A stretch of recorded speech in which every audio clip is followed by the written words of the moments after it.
Well, it's time for Media Watch now. James Creedon is with us in the studio. It's good to see you, James. And let's talk about Steve Bannon, because he got sacked, didn't he, by Donald Trump, elbowed out of the White House not long ago, but he has found a new political home in France, it would seem.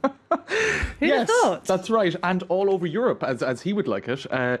So we saw that he addressed the National Front, which has been renamed, we'll get to that, Congress in Lille. Party. That's right, Marine Le Pen's party. And so he said that to the gathering of the party that they are part of a worldwide movement that is bigger than France, bigger than Italy, bigger than Hungary, bigger than all of that. History is on our side. The tide of history is with us. So that made it into quite a few headlines. If he knows his European history, he will know that the far right has been here before. But anyway. It has, and swings and roundabouts. But in any case, let them call you racist. I don't think he spoke French. I think it was subtitled or surtitled. Some sort of a means of communicating what he was saying to the audience. Let them call you racist. In other words, they'll call you what they're going to call you. The political media system is against you. They're going to be calling you racists. Be proud of that. It's a badge of honour. In other words, it's not really racism. It's what they're calling you. This is kind of the spin that they were putting on things. Now, interesting to see that the Washington Post was writing about that. Even today, 48 hours later, Bannon encouraging French populists confirms his critics' belief that the worldview he brought to the White House is rooted in racism. Now, Donald Trump, of course, has said that he's the least racist person in the world. He denies the racist label. Donald Trump is the least racist person in the world. That's true. Are you talking about himself? Well, Steve Bannon, many other things. That's right. So they have kind of parted ways now, but it seems that Bannon views himself, and this is how the New York Times is putting it, as he's working on a project to create a think tank to weaponise populist economic and socialist ideas. Bannon is all I'm trying to be, he said, is the infrastructure globally for the global populist movement. That's all he's trying to be, the infrastructure for the global populist movement. And in any case, just as part of that, this article written by the New York Times out of Milan says that, he wants to create this think tank, weaponise these social and economic ideas, and he wants a proliferation of populist websites in the image of Breitbart News, which of course he was essentially one of the founders of. And there was even a plan up to last year to have Breitbart here in France, but then since then, this is an article from February 2017 saying that, not for a few months, but it had already been announced then. It hasn't happened yet. That's over a year ago.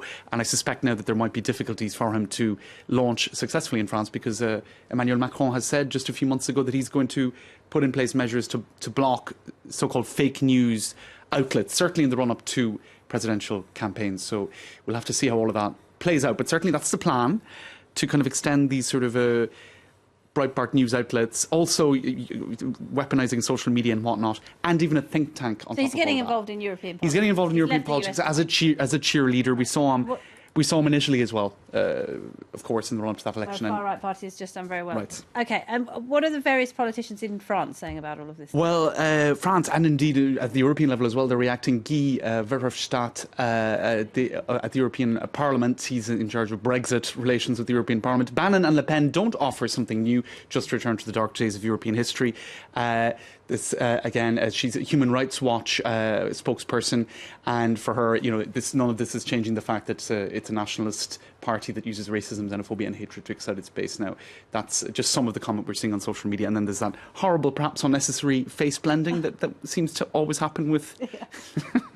Anyway, that's probably flattering to neither. What happened at the party conference then? Because Marine Le Pen, obviously, she lost the presidential election. She is trying to rebrand her party, hasn't she? That's right. So lots of analysis of this, and the name change has been announced, not without its complications, to the Rassemblement National. So instead of the National Front, the Front National, the National Rally, if you like. So the idea is to put, we're not a party of contestation anymore. We're a party of government. So we need to sort of be, more open to ideas that are not our own.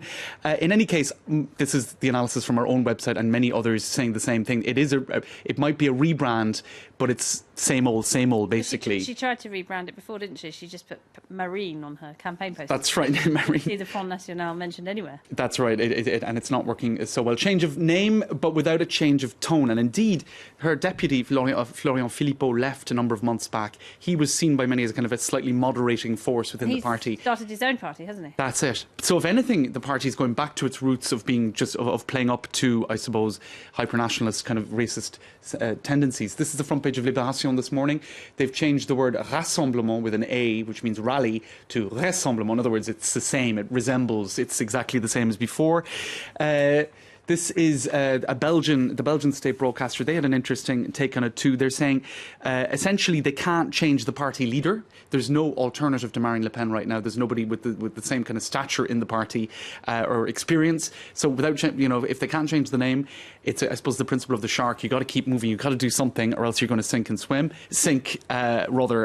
of swim. So that's why they've changed the name of the party, which was copyrighted actually, and there's this whole thing now about whether or not there might be a legal imbroglio to actually use the name. But I'm not sure how much time we've left. But there's one person who was not unhappy. Père Le Pen who was not happy. He's always embarrassing. He said it's a political assassination. Of course, her father, founded the party, gave it its name. And now they don't speak anymore, and so he views this as a kind of a form of patricide. That he's been killed along with the party name, along with the honorary role. But the irony is, he used that title himself in a campaign poster going back to 1986. Rassemblement National. So, ça change. Oh God. James. We'll have to leave it there. Thank you very much indeed, James Creedon. Thanks, Laura.